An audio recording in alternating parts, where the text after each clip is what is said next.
side. Holy crap, this is crazy.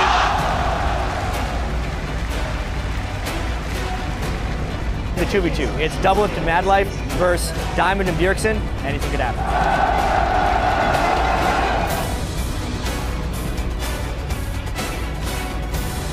Oh, Son gets 11! You dead, son? The Nexus itself is going to be focused, and OMG get themselves into the finals here.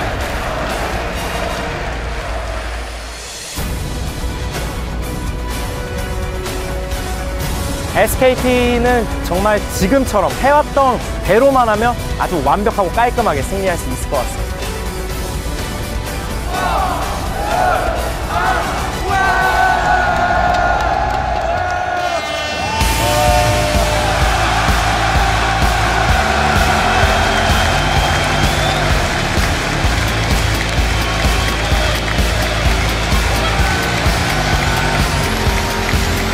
Welcome to the culmination of All-Star Paris 2014.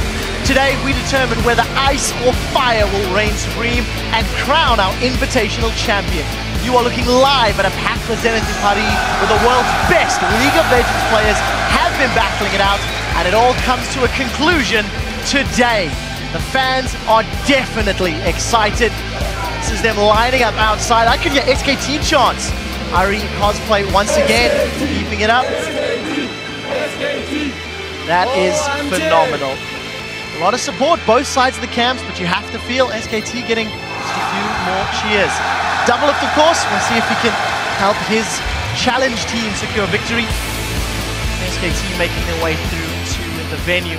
This is definitely going to be an action-packed day. Hello and welcome to our continuing coverage of the All-Star event. My name is Trevor Quickshot Henry, and with me are some of the top minds in League of Legends to help break down the plays as they happen today. From the European LCS is, of course, my fellow co-caster, Martin Fischer-Linger. From Evil Geniuses, we have Mitch Crepo Forceballs. And from the Diamond tier of punning, David Freak Turley. And if it appears someone is missing, don't worry. The conductor of the Korean hype train is with us as well. Christopher Monte Cristo Michaels is standing by over at the Telestrator. Thank you, Quickshot, and it's all aboard the Korean hype train. It's about to pull out of the station, and I'll be back punching tickets shortly. Well, I'm looking forward to those indeed. Now, the epic event is being beamed out by our stalwart broadcast crew, who have been working hard to ensure we capture every thresh hook, every culling, every shockwave, and the pulse-pounding moments from inside La Zenith for our fans everywhere around the globe. The entire show is being broadcast in 16 different languages and by 23 different broadcasters, including OGaming's Chips and Noir, who are providing the French language coverage. OnGameNet is here covering the event for Korea. League of Legends Pro League is broadcasting via remote feed in Shanghai. And once again, we have our crew on the ground bringing you all the action, including Joe, Kobe, and D-Man over at the caster's desk. Thank you very much, Quickshot. It is good to see you once again. And hello, everyone else. I'm Lee D-Man Smith, and here at the caster desk is Joe Miller. And Sam, Kobe, Hartman, Kenza, Joshua Jatleesman will also be joining us later for the finals. Yeah, there have been a lot of exciting games throughout All-Star Paris, but it all comes to a close today for both the challenge teams and the Invitational, with even more thrilling games just ahead. And we will be with you throughout today's matches to bring you all of the action. And with an exciting finish in store, you won't want to miss it. Well, so far, she's witnessed a marriage proposal. She's had some emotional interviews and mad lift and double life experience here, all at All-Stars Paris. With even more to come today, let's send things over to Shox, who's over at the interview lounge. Thank you very much, D-Man. All-Star Paris has been fantastic so far, and I can't wait to see what happens today with the players and all these amazing fans. But for now, let's check in with the guys at the desk to get things underway. Thank you very much, Shox. We started the week with 5 teams representing North America, Europe, Southeast Asia, Korea, and China. And the first to fall out of the running was the Taipei Assassins, who went 0-4 in the group stages, and they did not make it into the playoffs, unfortunately. So that does leave 4 teams remaining. Now, Cloud9 from the North American LCS, they defeated OMG in the group stages, but were shut down in a very decisive 0-2 loss to the Chinese powerhouse in the semi-final.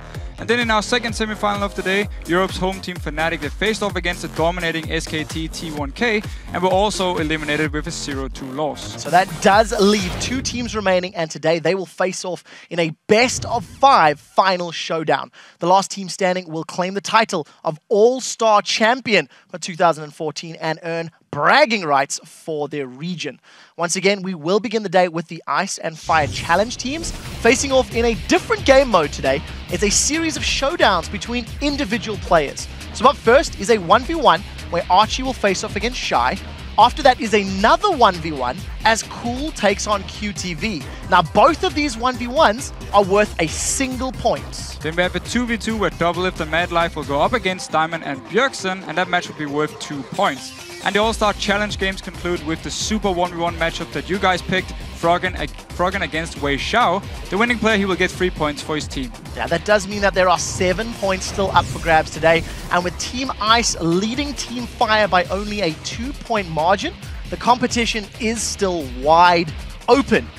Big plays will be made today. So let's check out some of yesterday's hashtag All-Star Big Plays. First up, we are hooked on Madlife. This comes from the Pick 10 game. And this one was sent to us by, right, I'm going to try this, at YellSuperCute. He writes, Madlife Thresh is just wow. Much hook, such support, many land, amazing lantern. Crepo, is this the best support in the world right now? Madlife has to be respected as one of the better players on support in the world. Maybe he currently is not. He even said in an interview that he's a little disappointed that his plays weren't up to par. But if this is what Madlife brings when he's not up to par, then yeah, I've played against him when even back in the early days of League when it wasn't as established as is now, like laning phase and all. He constantly did innovating things. The way he played his zone control, I still remember playing. On our side, we had an Urgot, he had a Soraka. Yeah, who are those champions again? But you played them a few weeks ago, yeah, right? Yeah, his zone control was really good. He was always out of range of swap, but in range to cancel the swap on his AD carry with silence. And the way he plays Alistar, the way he plays Thresh, he's just a really good support player. Yeah, absolutely insane. Everyone, the prediction hooks, call it a Madlife. Yeah, I literally call that play to Madlife. But even in scrims, I'll be like, yo, guys, I'm going to pull a Madlife. And they just know that I will try to like predict a dash from an enemy player and then hook him into his path, and we just call that a Madlife. I just wish I had a play named after me. I mean, if you have a spell or a move named after you, you've really done something special. Well, we do have a few more replays to get to, guys. This one also comes from the Pick 10 Challenge. It's Froggen's Anivia, though, and it was at Kenyan Canaanite. He writes, Cool's Leeson kick into the teleporting Anivia was a massive play. Freak, I'm going to throw this one over to you. All right, it's a whole bunch of fun. Anivia always a great champion to look at here. So battle starts out, Doublelift dies, getting all in for the most part. But when you have Anivia come in, that's the real point that matters. So just completely explodes out on one side, gets kicked away, and thing is, he's durable. He eventually bought a Warmox this time, so he just, you know, the ulti into the E, that's the big damage combo there. Just picks people off. It's when you're Froggen, it's easy. Yeah, Froggen definitely hard carried that game. For you guys at home, make sure you send us those tweets, hashtag All-Star Big Plays for today's plays. Now, let's turn our attention to the final. It is a best-of-5 between SKT T1K and OMG. And due to the fact that SKT owned the head-to-head record by beating OMG in the group stage, they were allowed to pick either blue or red side for games 1, 3, and 5. SK have opted to pick red side for games 1 and game 5 voluntarily. This is their choice, which means OMG on their choices pick blue side for games 2 and 4. What it sums down to is that SKT will be playing red side in 4 of the potential 5 games. I got a question for the table. How much importance is counter picking for SKT when you consider they have voluntarily gone into this option? What tools, what is some of the thinking behind why they've chosen this? Well, counter picking, of course, is a big deal here. Last time SKT played against OMG, the solo laners from SKT, both Impact and FLICKR, did really well. They won their lanes. Now, with a counter pick again, they can really, I would almost go as far and say, stomp a lane here if they get the right counter pick.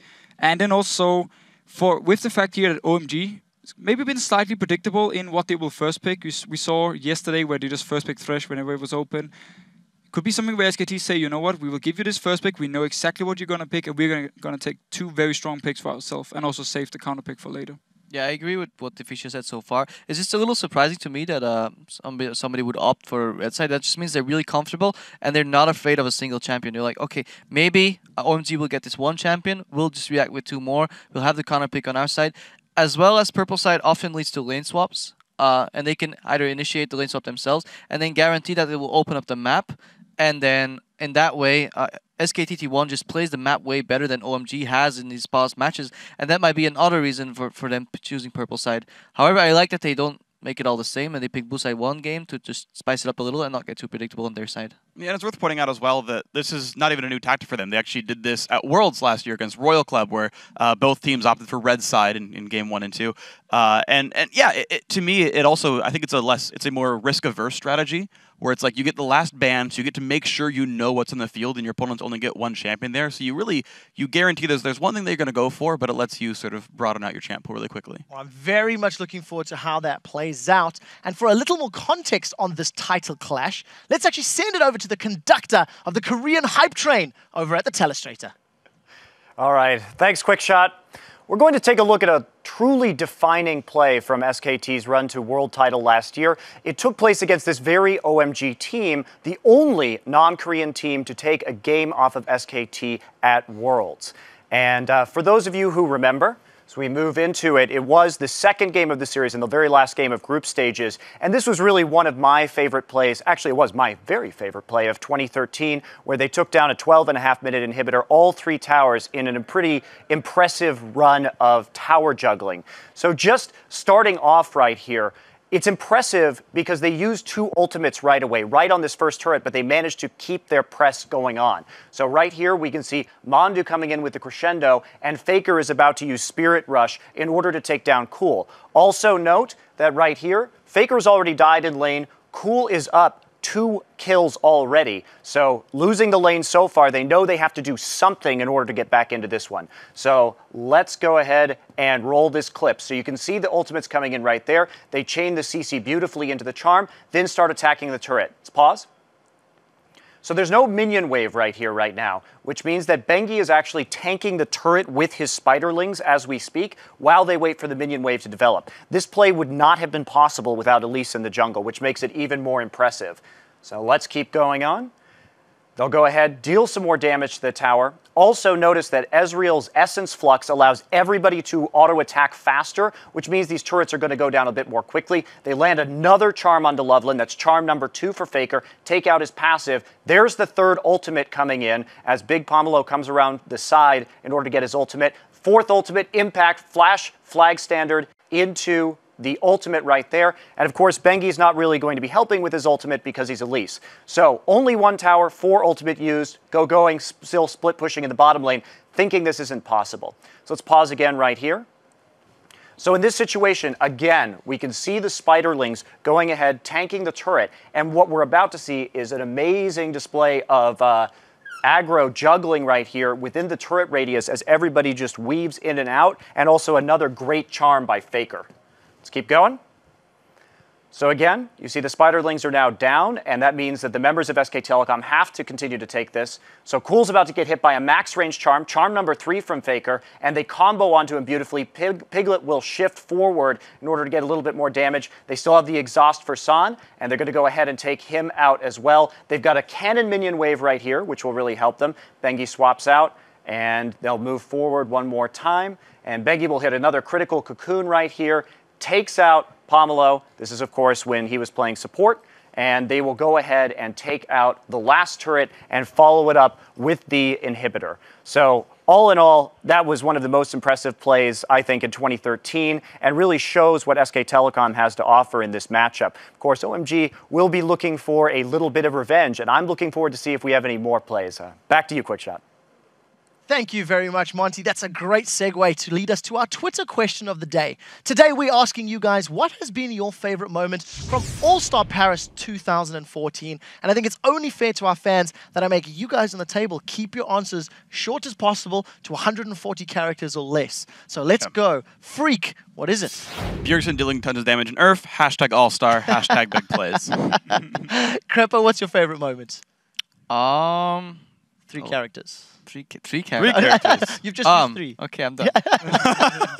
Having Monte Cristo at the desk has been my favorite. No, I'm lying. Very cute. But I'll keep the lie alive. It's backwards day. It's fine. Fisher, what's your moment? Listening in to SK Telecom doing the gank and bottom lane against Fnatic, where we got to hear the communication, how chill they were, even though there was a big fight going on compared Well, they to... are telecommunication. Yeah, good point. touche, But just touche. compared to like Alliance, where it's 10 people just screaming at each other, or 5 people, hopefully, more, not 10, screaming at each other, kill, kill, kill. I like SK Telecoms more. I like them using all of their own skins, actually. That was pretty cool. You guys at home send your responses to us at LOL Esports, along with that hashtag All-Star. We'll be checking out your answers and highlight a few of our favorites later on in the day. It is time to take a very short break, but when we return, it'll be the challenge showdowns between teams Ice and Fire. Let's see who will win those 1v1s and 2v2s. They are loading in right now. You can see the players getting set up on stage, getting ready to go.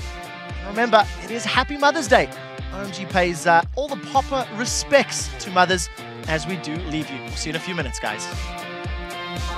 节日快乐，我们会加油的。